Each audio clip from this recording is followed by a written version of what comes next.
Մայիսի 20-ին ծագող արևին Գևորգ Գասպարյանը նայեց Էվերեստի պատուհանից։ Առավոտյան 9:30-ին նա Հայաստանի դրոշը ծածանեց աշխարհի տանիքին։ Ասում էի, որ աշխարհը ներքևում է, ու դու աշխարհի ամենաբարձր կետում ես։ Ընկերոջ խնդրանքը չմերժելով 8848 մետր բարձրության վրա շարական երգեց, այնքան որքան շունչը հերիքեց։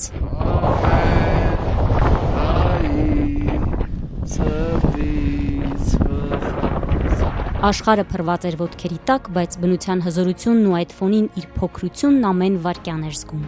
Այդ սարը քեզ առաջին իսկ օրվանից փորձությունների մեջ է դնում, ու դու հասկանում ես, որ դու իր առաջ ոչ մի բան ես։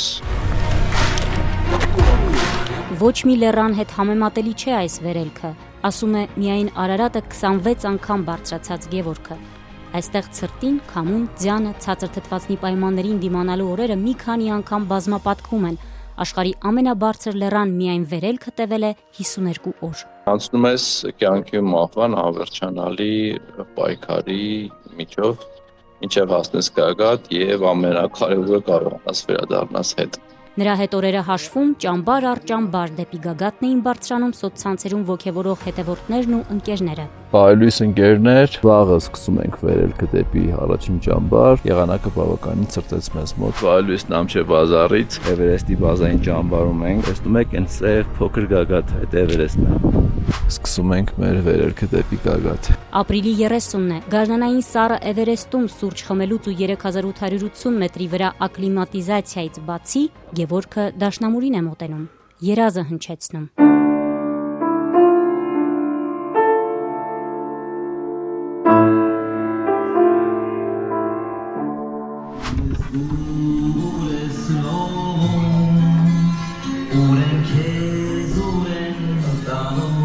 Գնանք մեր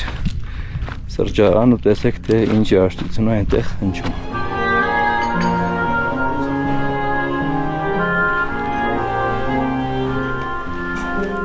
Փորձառու լեռնագնացի վախը Էվերեստը մի քանի անգամ է չափել, առնվազն 3 անգամ մահին է հանդիպել։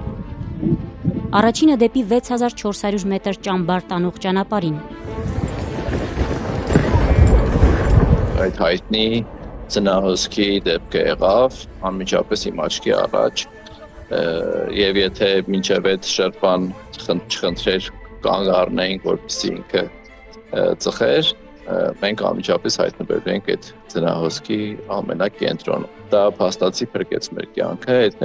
2 հոգի վնասվեցին։ Բարեբախտաբար շատ արագ ուղղաթիռը եկավ եւ իրենց կարողացավ տանել։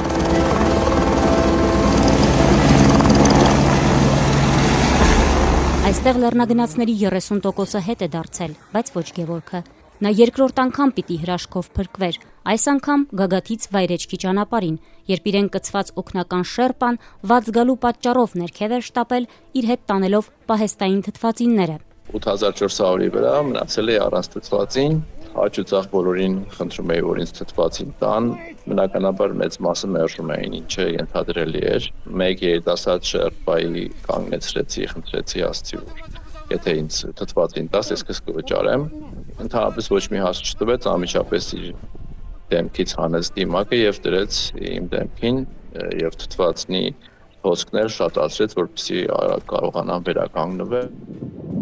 Վերջին երրորդ անգամ մահվան աչքերին նայել է 5600 մետրի վրա, ճամբար չհասած քարաթափման պահին միայնակ մնալով աստիճանների վրա։ Ձյունախառը,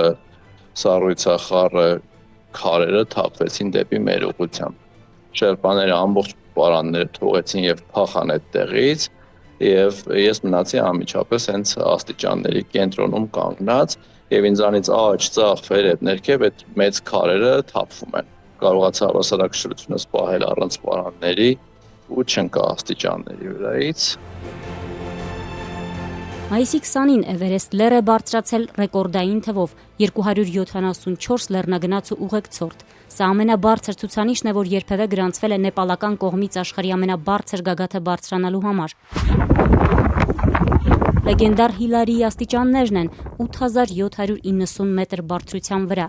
գագաթ չհասած։ Լեռան քերծերի մարդկային հերթերում մահացու գոտում, որտեղ կյանքը կախված է թթվածնի առկայությունից, մեկ օրվա մեջ 8 ժամ է կորցրել նաև Գևորգը։ Հարյուրավոր մետրերով ձգվող այդ մարդկանց շարքը ուղղակի կանգնած էր, չէին շարժվում։ Շատ մարդիկ կային, որոնք ընդհանրապես լեռնային փորձ չունեին եւ իրենք ստացել էին վերելքի թույլատվություն։ Նեպալն այս տարի Էվերեստ բարձրանալու 494 թույլտվություն է տրամադրել, յուրաքանչյուրն արժե $15,000։ Գևորգը փաստում է, այս տարի սահմանափակումները չեն գործել, ով վճարել եկել է։ Մեր խմբում լիքը մարդիկ կային, ովքեր նույնիսկ 5000 մետրի փորձ չունեին։ Հաջորդ օրը մայիսի 21-ին Էվերեստի գագաթ է հասել եւս մեկ հայ, ՀՏ Հայկո անունով հայտնի рэփեր, վերջին տարիներին ակտիվ լեռնագնաց Հայկ Մարգարյանը, ով խոստացել է փաստագրական ֆիլմով պատմել իր վերելքի մասին։ Այդ անվերջանալի հերթերի պատճառով Հայկը մեկ օր հետ ընկավ, այդ էր պատճառը, որ ես ամսի 20-ին հասա գագաթ, Հայկը հասավ ամսի 21-ին։ Գերհամբերատարություն պահանջող այս վերելքն ինքնանպատակ չէր։ Այդ ընթացքում Գևորգը դրամահավաք է սկսել 3 անապահով ընտանիքների համար։ Առաջին ընտանիքի տան շինարարության գումարը հավաքվել է։ Այս պահին շարունակվում է մյուս երկուսինը։ Լավ է, երբ որ ցանկացած անհատ իր որևիցե գործունեության ընթացքում ունի թեկուզ եւ փոքր սոցիալական պատասխանատվություն։ Վերջին 2 ամսում Օտար լեռների սառույցի ու ձյան համը տեսած Գևորգի ծարավը չի հագեցել։ Տուն հասնելուն պես մի կուշտ ջուր է խմել։ Հայաստանի ջուրն եմ խմել։ Շատ կարոտել է այդ ջուրը։